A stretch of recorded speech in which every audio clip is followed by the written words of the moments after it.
नमस्कार दोस्तों, आप सभी लोगों का स्वागत है मेरे YouTube channel OP general knowledge में। दोस्तों, आज मैं दूसरा वीडियो बनाने जा रहा हूं जिसमें मैं एक्सपोज करूंगा कि खंडोली पॉलिटेक्निक कॉलेज गिरिडीह में क्या क्या गलत काम होते हैं और मैं सवाल रखूंगा आप लोगों के सामने।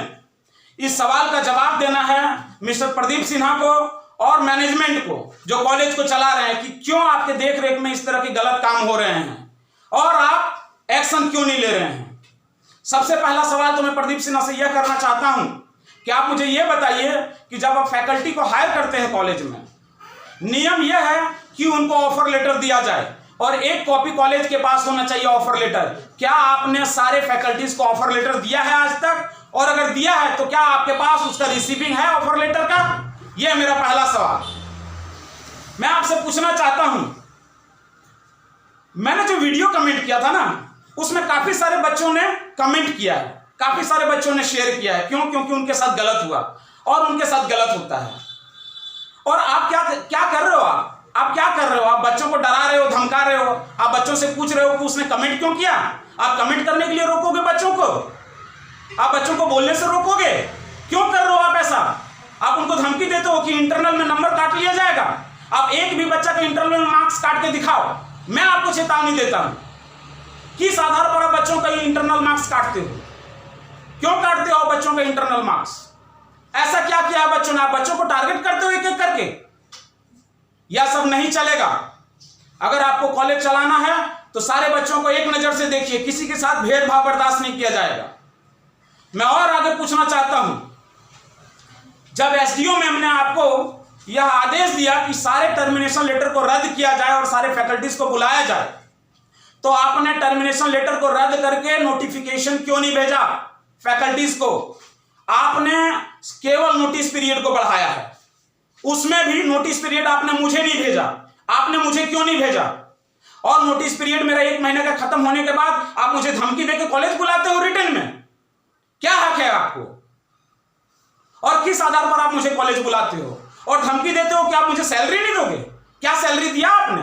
1500 रुपए सैलरी दिए हैं, रख लो। ये सैलरी अकाउंट में जैसा का तैसा पड़ा हुआ है और रख लो, निकाल लो भैया, और जाके अपने बच्चों को मिठाई दे देना कम से कम, ठीक है?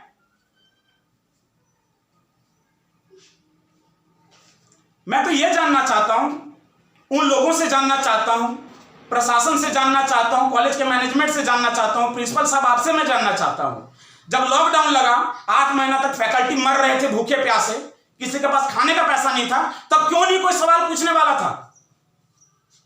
क्यों कोई देखने के लिए नहीं आया कि फैकल्टी को सैलरी नहीं मिल रहा है? अरे लॉकडाउन के बाद छोड़ो यार, 2 महीना फरवरी और मार्च, ये तो मेहनत का पैसा है ना। हमने अटेंडेंस बनाया, हमने क्लास लिया, हम रेगुलर क्लास कॉलेज गए, तो वो 2 महीने का पैसा क्यों नहीं दिया तुमने? क्यों नहीं दिया? क्या जवाब है इसका तुम्हारे पास? मुझे जवाब चाहिए। और बच्चे सवाल जवाब करते हैं तो उनको धमकी देते हो आप, क्योंकि आपके पास जवाब नहीं है। मेरे से सवाल जवाब करो ना, बुलाओ मीडिया का कॉन्फ्रेंस बुलाओ, पूरे झारखंड का मीडिया आना चाहिए वहां पे, पूरे इंडिया का, हर मीडिया हाउस के लोगों को आप आमंत्रित करो, मैं भी पहुंचता हूं और वहां पे मेरे साथ आप सवाल जवाब करो कि क्या आप ये सारे गलत काम कर रहे हो या नहीं कर रहे हो, और कर रहे हो तो क्यों कर रहे हो, और इसके लिए कौन जिम्मेदार है, और इसके लिए कार्रवाई क्यों नहीं हो रही है आज तक? मैं ये जानना चाहता हूं। अगला मेरा सवाल यह है कि जब आप एडमिशन लेते हो ना बच्चों को, तो अलग अलग प्रलोभन देते हो, ना जाने क्या क्या बताते हो कि हम तुम्हारा तो भैया स्कॉलरशिप में ही पढ़ा देंगे तुमको। जब बच्चा फाइनल ईयर में पहुंचता है तब उसे कहते हो कि पूरा फीस चाहिए। क्यों भाई, ऐसा क्यों करते हो तुम बच्चों के साथ चीट? बच्चे को आपने ये बोल के लिया कि स्कॉलरशिप में हम तुमको पढ़ा देंगे, स्कॉलरशिप जो आएगा आएगा, नहीं आएगा कॉलेज का है जिम्मेदारी। तो आज के डेट में बच्चों को क्यों कर रहे हो आप प्रताड़ित? क्यों उनसे पूरा फीस मांग रहे हो 3 साल का? क्या हक है आपको? आपने लिखित में कहीं उनसे लिखवाया कि 3 साल का फी देना ही पड़ेगा? नहीं ना। जवाब दो इसका जवाब।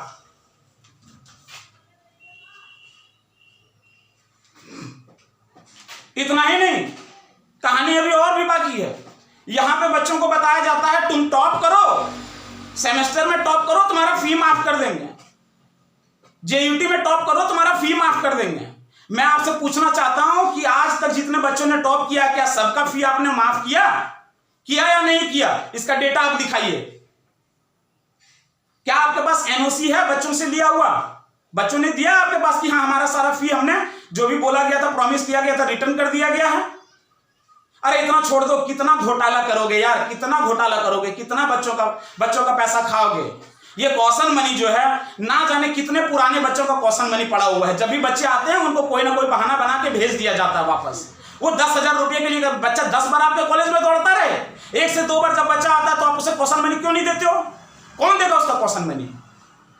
वो जो पहला मैनेजमेंट था, या वो जो दूसरा मैनेजमेंट था, या वो जो अभी तीसरा मैनेजमेंट है, या प्रिंसिपल साहब आप दोगे? आप लिखित में जवाब दो, कौन देगा उसका पैसा कॉशन मनी? ना जाने कितने बच्चों का आपने कॉशन मनी फंसा के रखा हुआ है कॉलेज में, क्या मजाक बना के रखा हुआ आपने। और हाँ भैया, जब आप एडमिशन लेते हो ना, तो क्यों नहीं बच्चों को बता देते हो कि ट्रेनिंग के टाइम में पैसा देना पड़ेगा तुमको, और ट्रेनिंग के लिए पैसा मांगते हो, उसका कोई रिसीविंग में नहीं देते हो? क्या अधिकार है? ये सब क्यों चल रहा है यार? थोड़ा तो शर्म कर लो मेरे भाई, थोड़ा तो शर्म कर लो। सारे बच्चे तुम्हारे ऊपर थू थू करते हैं, लोग भी थू थू करते हैं, थोड़ा सा शर्म कर लो मेरे भाई, थोड़ा सा सुधर जाए यार, सच्चाई के रास्ते पर चल।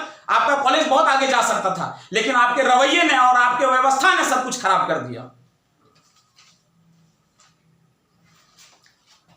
प्रदीप सर, आप तो मुझे ये बताइए, आप बहुत डींग हाँकते हो ऑनलाइन क्लास में, फैकल्टी को लेने के लिए बोलता हूं, रेगुलर क्लास कोई नहीं लेता है। आप भी तो केमिस्ट्री के फैकल्टी हो, रूटीन में आपका भी तो क्लास है केमिस्ट्री का। आप मुझे ये बताइए, जब से लॉकडाउन लगा है तब से कितना आपने केमिस्ट्री का ऑनलाइन क्लास लिया है? आप भी तो केमिस्ट्री के फैकल्टी हो, कितना ऑनलाइन क्लास लिया आपने?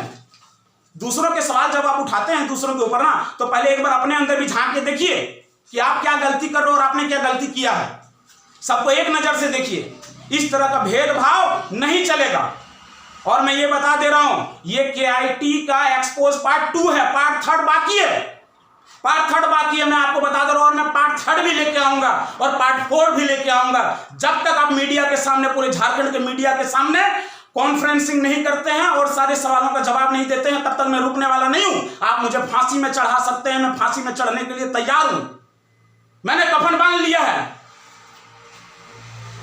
और आपको कोई सवाल करना है तो मीडिया के माध्यम से कीजिए, मैं जवाब देने के लिए तैयार हूं। वरना मेरे सवालों का जवाब दीजिए, या फिर मेरे सवालों का जवाब कौन देगा वो आगे आइए।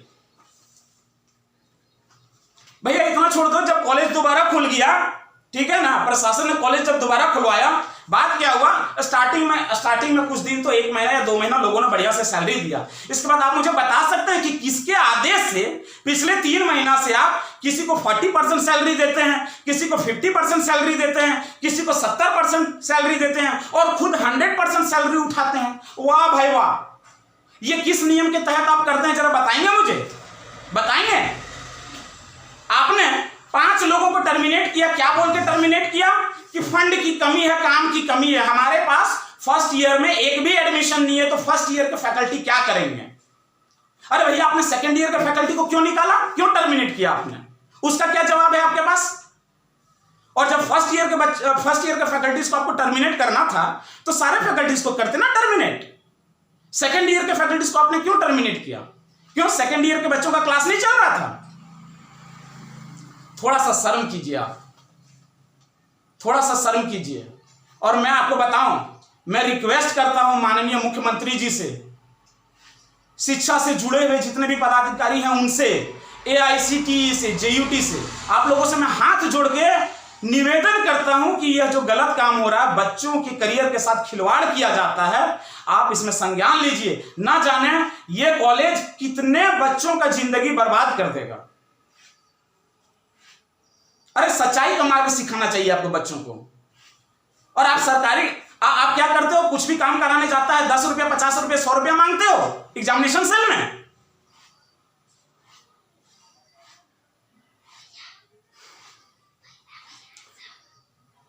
दोस्तों, वो कहावत है ना, जब अंग्रेजों ने गुलामी भारत में किया था 200 वर्षों तक, तो लोग बहुत बर्दाश्त किया लोगों ने, लेकिन जब बर्दाश्त नहीं हुआ ना, तो वो कहते हैं ना, वो निकल पड़ा।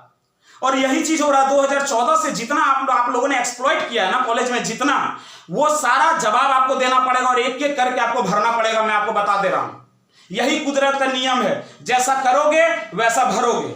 और यहाँ पे मैं बोल के अपने शब्दों को विराम दे रहा हूँ और मैं तीसरा पार्ट भी लाने वाला हूँ, KIT गिरिडीह एक्सपोज पार्ट 3।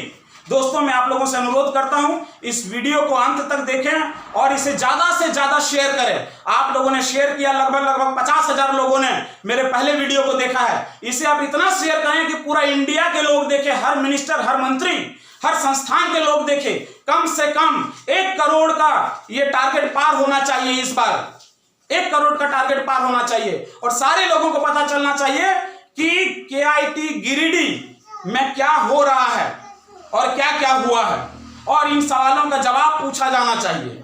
धन्यवाद दोस्तों, थैंक यू वेरी मच। आपका दिन शुभ हो। Thank you very much.